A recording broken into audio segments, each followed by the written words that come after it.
Why you should have renter's insurance. A lot of people don't realize why they should have renter's insurance.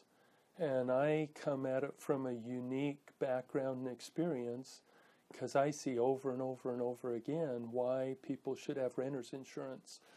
The logical take on it is somebody who's a tenant or a renter looks at their personal property and deems, what's the worst that could happen?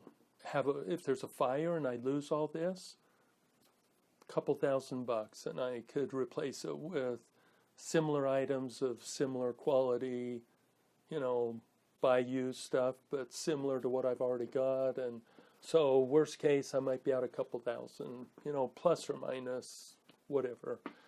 But that's all that they're thinking about is how valuable are their personal items, whether it deems that they should be insured or not. That is not that is not the reason to have renter's insurance. That's a reason, and could be a good reason to also consider renter's insurance. But the first and foremost reason to have renter's insurance is to cover your liability. Okay?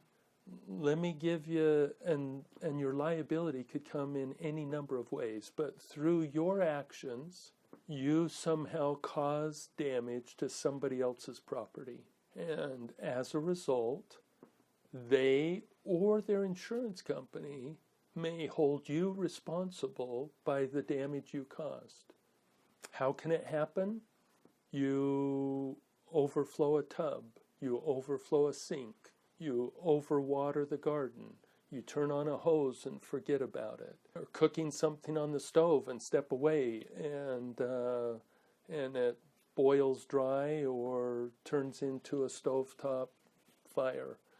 Your washing machine malfunctions and leads to a flood. Those are just a handful of examples of how it happened, and we've seen all of those multiple times. Every time that something like that happens, the owner of the property and or their insurance company can come after you to ask you to be responsible for all of the damage. Okay, renter's insurance is important. Don't just be thinking about your personal property. The liability coverage is huge.